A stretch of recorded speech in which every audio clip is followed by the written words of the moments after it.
Ever thought to yourself, if God is so powerful, why hasn't he rid the earth of all evil?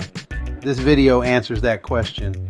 Ever look around and think, yo, why are the bad guys still winning? Shouldn't God have yanked them out already? Well, the parable of the wheat and tares has the answer. Let's break it down. First, by allowing the bad guys to hang around, God is actually protecting the good wheat. See, if you rip out weeds too soon, you mess up the wheat too.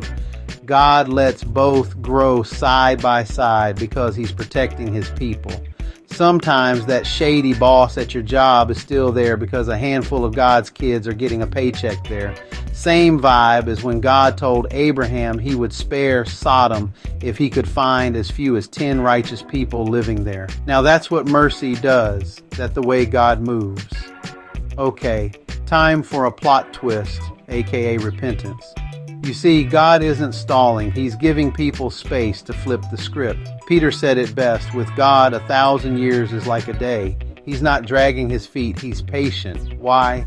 Because he doesn't want anyone to miss the chance to change direction and come home to him. You can read it for yourself. It says in 2 Peter 3 verses 8 through 9, "But beloved, do not forget this one thing, that with the Lord 1 day is as 1,000 years, and 1,000 years is 1 day. The Lord is not slack concerning his promise, as some count slackness, but is long-suffering toward us, not willing that any should perish, but that all should come to repentance." Furthermore, we are not always able to distinguish the good from the bad. Only God can see what is inside the heart. We may judge too quickly and say, that's a weed, and then we yank it out. But sometimes what we call a weed is just weak wheat trying to grow.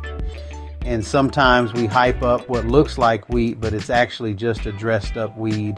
Only God knows the difference.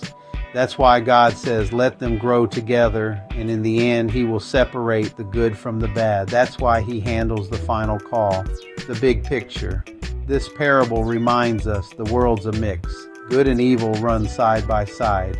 But it's not chaos. It's God's strategy. He's patient. He's merciful. He's protecting his people, and he's giving room for redemption. But make no mistake, when harvest time hits, there will be a clean break. Wheat harvested, weeds burned, period. So yeah, trust the process, people. God's timing is never late. It's perfect. And hey, if this hit you, smash that like button and jam that subscribe. We out.